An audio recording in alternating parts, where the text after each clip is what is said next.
Ricardo, t'es séduit, t'attends de voir comme Walid. Non, c'est clair qu'en tant qu'ancien joueur, on peut être séduit. Ce qu'il propose, ce qu'il a surtout, en fait, c'est pas ce qu'il propose, c'est ce qu'il a changé en fait. C'est vrai que voir le PSG aussi agressif sur le porteur, sur le pressing, la manière dont il récupère le ballon d'une vitesse assez rapide, moi pour moi ça m'enchante. Faut dire la vérité, faut dire ce qui est. On l'a vu déjà contre Ce que tu Lorient. voyais pas la saison dernière, je te coupe, désolé. Bah, on le voyait par moment.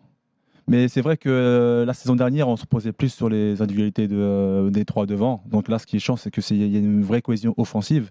Le premier match contre Lorient, on a vu 1000 passes, tout ça, mais il manquait justement cet élément-là qui était déclencheur comme Kylian et maintenant Dembélé. Maintenant, Enrique les a. Mais je pense qu'il pourra faire très mal. Et moi, ce que j'ai bien aimé, c'est surtout en fait le comportement, même le caractère de l'équipe. À 4-0, on voyait encore bon.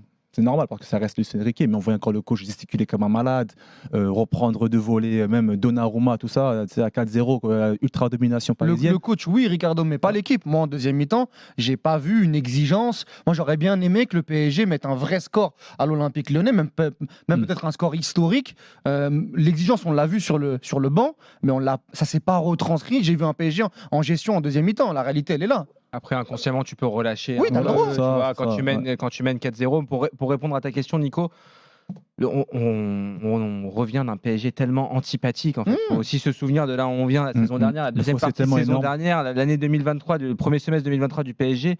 Il est affreux. Quand tu es supporter parisien, tu n'as plus envie de regarder les matchs. Moi, j'ai pas mal de moi-même et je suis abonné au Parc des Princes. À un moment donné, j'y allais plus. Tu n'as plus envie d'y aller en fait. Tu me dis quoi? Qu'ils sont plus sympathiques aujourd'hui? Non, mais au moins, tu vois une équipe, ce que disait Ricardo il y a quelques instants, c'est-à-dire que quand tu as une équipe en fait, qui presse, qui montre de l'envie, qui montre, qui dégage quelque chose, l'équipe, il y avait des individualités extraordinaires l'année dernière, et moi, je maintiens que ce sont des individualités extraordinaires, parce qu'aujourd'hui, on a tendance à penser que Neymar et Messi, c'est les premiers venus, mais non, même s'ils n'ont pas fait tout ce qu'ils auraient pu faire au PSG, je pense que ce sont d'extraordinaires joueurs de foot.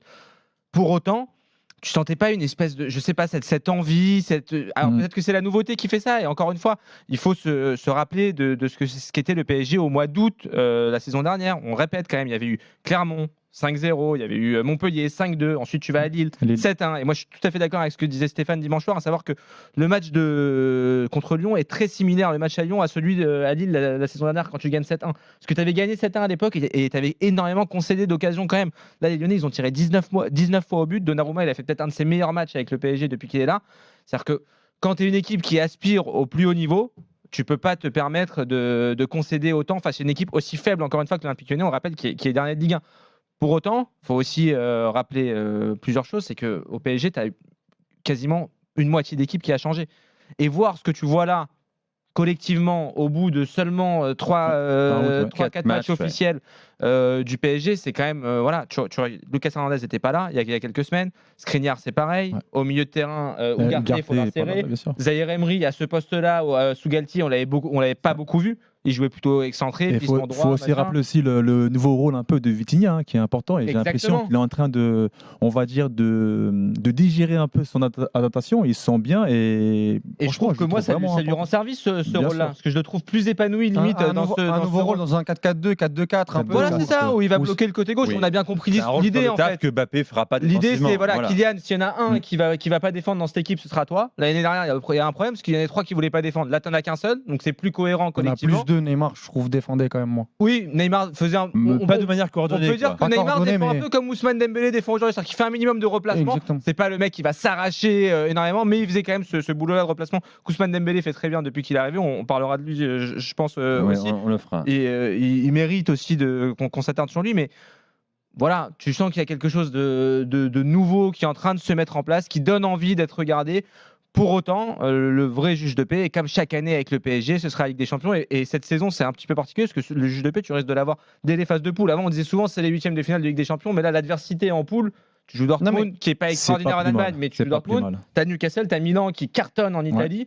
Voilà, il faudra Non, mais on va là- vite savoir. La réalité, c'est que oui, le vent de fraîcheur est là. Oui, on a envie de souscrire à la nouvelle histoire du Paris Saint-Germain parce qu'il y a un nouveau coach, parce qu'il y a une équipe qui va dans le bon sens. Maintenant, il faut faire preuve d'honnêteté. Moi, c'est pas parce que je n'aimais pas ce que faisait Galtier l'année dernière et que j'aime ce que fait Luis Enrique et ce que nous vend Luis Enrique dans le travail, dans les adaptations tactiques, qu'il faut aujourd'hui dire l'année dernière, à cette époque-là, c'était n'importe quoi et aujourd'hui, c'est extraordinaire.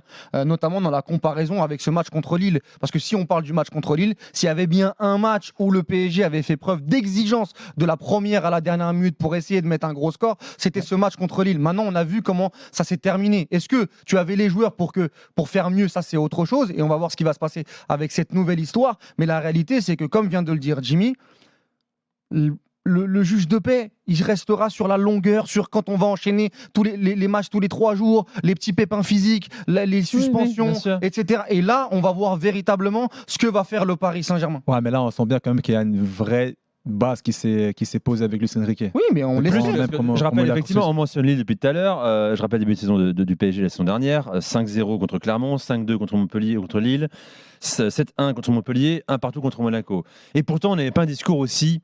On n'est pas encore enthousiaste, hein, mais on commence doucement à être séduit par le projet de Luis Enrique. Non, c'est vrai qu'on n'était pas aussi dithyrambique avec Galtier, hein, loin de là, mais on sent quand même. Non, Si, si, Ricky, attention, attention. Ici, peut-être pas sur RMC dans l'after en particulier, mais moi, je me Ouais. souviens.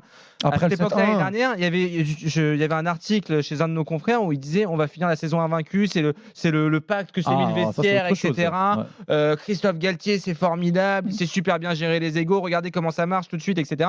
On a vu que voilà, sur la longueur, ça a Et le premier match, complètement c'est délité. bien effrité. Et pourquoi, Nico, on a ce point de vue-là aujourd'hui, cet optimisme aujourd'hui, cet enthousiasme? C'est encore une fois, je le répète, c'est si tu te replonges quelques mois en arrière, à la fin de saison du PSG, tu pouvais plus les voir en fait. Non, mais Tu pouvais ça. plus les regarder. Ah, mais attention, parce Donc que tu passes de là à là. oui, t'es mais content. rappelle-toi, Jimmy, que l'année dernière, en début de saison, on se disait aussi la même chose. Enfin, les gens disaient aussi la même chose parce que tu venais de te taper Pochettino sur les derniers mois et c'était aussi La fin de Pochettino était compliquée aussi, très non très compliqué chez les supporters du Paris Saint-Germain. Et là, rebelote. Mais moi, je répète, j'aime beaucoup Luis Enrique et je lui donne beaucoup de crédit. Et je pense qu'il va faire du bon boulot au Paris Saint-Germain.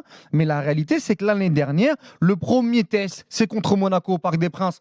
Et après ce match contre Lille, là, tout de suite, on avait fait un recul-frein sur le fameux carré, sur ce qui se passait par rapport au système de jeu. Et derrière, tu as eu Juventus et Benfica, où là, tu t'es dit, oulala, attention, Benfica, Ça calait un peu, ouais. l'intensité au milieu de terrain, Vitinha, etc., Verratti. Donc, attendons les premiers. Post-trêve, tu vas enchaîner Attendons Nice que la en une montagne s'élève semaine. un petit peu. Exact. En une semaine au parc, tu fais Nice, Dortmund, Marseille. Ben Tu auras là- déjà une première indication après Mais cette bon, je semaine-là. pense qu'il tu vois. part mieux préparé que l'an passé. Là, Que ce avec des soit bases plus individuellement ou collectivement. Parce qu'individuellement, Ugarte, très gros début de saison. Ouais. Vitinha, comme l'année dernière, On va entrer dans le détail. c'est mieux.